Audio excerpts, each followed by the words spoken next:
Welcome back to the Irish Bandit channel, or if you're new here, welcome to the channel. I, as always, am your host, the one, the only, the second Irish Bandit. I hope everybody had an amazing Christmas, Hanukkah, Kwanzaa, whatever you celebrate this time of year. It was quite an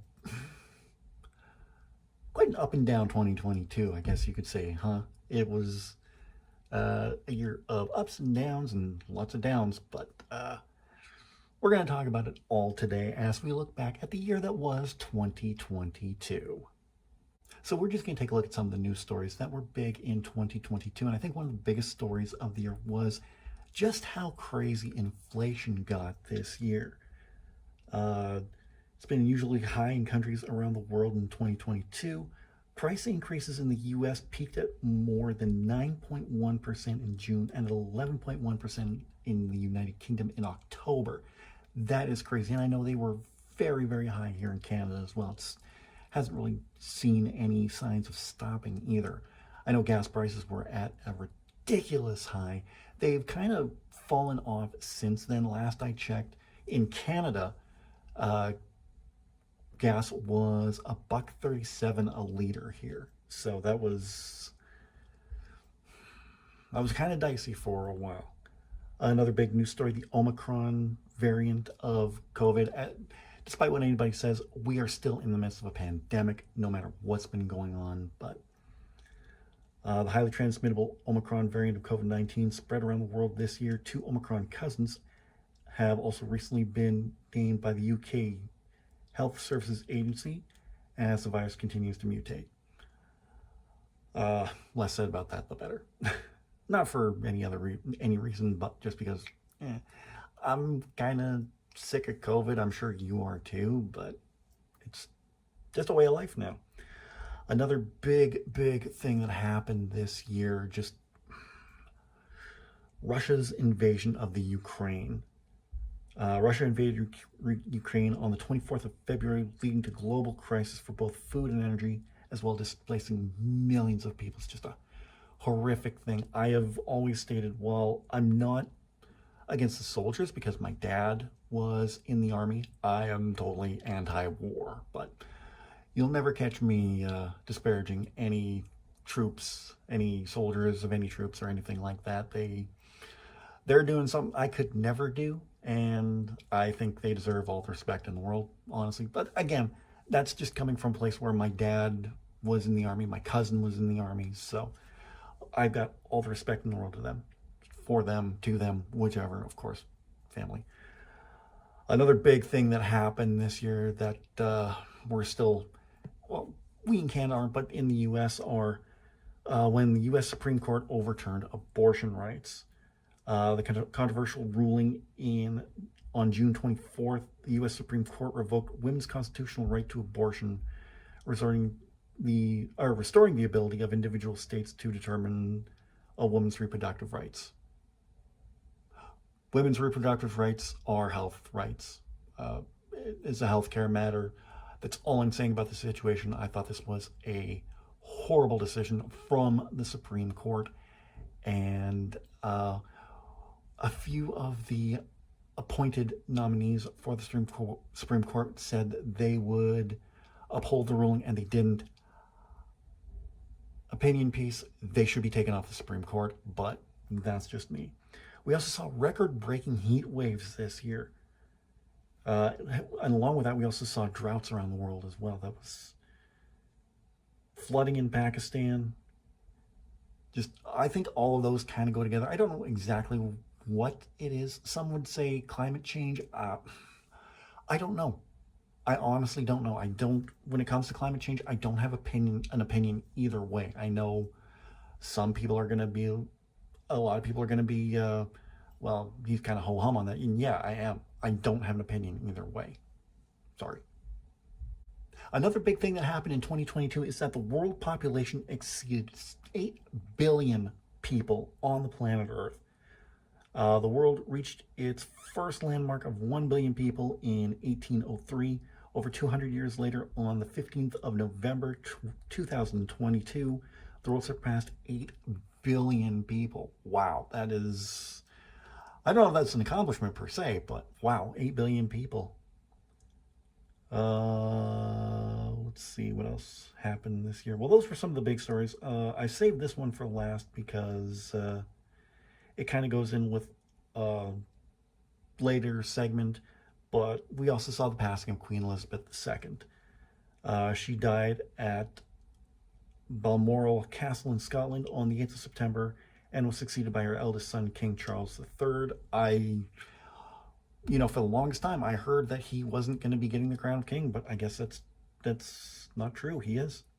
And now we got to learn God Save the King. For 40 years I've known it as God Save the Queen, and now we got to switch it up to God Save the King. But she was 96 years old and had 70 years as queen. That's an amazing milestone, making her the world's second longest reigning monarch along the way. It's just wow. It might not be something that Americans think too much about, but it's something that's pretty dominant still here in Canada because she's on all our money. I guess King Charles is going to be on our money here too. So let's just go straight into that segment as well that I was talking about, because we lost some amazing people in the year 2020, along with Queen Elizabeth. Two that I want to highlight, because these two men were heroes of mine for various reasons. In the span of about a week, we lost voice actor Kevin Conroy, who was the voice of Batman for well over 30 years. Voiced Batman in Batman the Animated Series and so many animated projects, so many video games. Just a terrible, terrible loss. He actually disclosed, it was actually found out that he was battling cancer when he died. So just terrible news. And then a week later, in even worse news, we lost Mighty Morphin Power Ranger star Jason David Frank. He played Tommy Oliver, the Green Ranger, then became the White Ranger, then became the Red Zeo Ranger, Red Turbo Ranger, and then would return in Dino Thunder as the Black Dino Thunder Ranger. And that was a hard one to take, honestly and truthfully, because I was at my best friend's place and he was just scrolling through TikTok and he goes, dude? I'm like, what?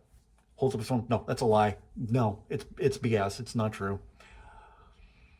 Unfortunately, it was true. Jason David Frank passed away, along with a whole host of others, including Sesame Street stars Emilio Delgado, who was Luis, and personal connection because he was at the Saskatchewan Telemiracle fundraiser for so many years. Bob McGrath passed away as well. So at this time, we just like to remember those we lost in 2020.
But what do you think the biggest news story of 2022 was? Let me know in the comments section down below. I'd really love to read your opinion on this. While you're down there, don't forget to give this video a big thumbs up. I'd really appreciate that. In the link below, you're going to see all the ways you can help support this channel. You can follow me on Facebook, Twitter, Instagram, Snapchat, TikTok, and Reddit. You're also going to find a link to my Redbubble shop where you can pick up all your Irish Bandit merchandise. You're also going to see a link to my very first novel, Shade Falling, which you can now purchase on paperback. You can also get the Kindle version as well. I'm very proud of this. This is, a long time coming. I'm going to talk about this later in the week. If you're new to the channel, don't forget to subscribe. And if you're already subscribed, tap the bell and you'll be notified whenever a brand new video goes live. Like I said, a little later on this week on Friday, I am going to have a special update / personal 2022 year in review from myself. I'm going to be talking about a lot of things that I don't normally talk about in these videos because I don't like to talk about my personal life. I try to keep my YouTube and my personal life separate, but there's some things that I want to talk about that just made 2022 just a fantastic year for me, including Shade Falling. Like I said, I'm so proud of this, and I've already been seeing a lot of orders coming in, and that just makes me really, really happy. So, but yeah, for now, that is it for videos. I'll be back with some new videos in the new year, and we're going to talk all about that on Friday. But until then, guys, thank you so much. I hope you have a great year, have a great holiday season, and I will talk to you again on Friday.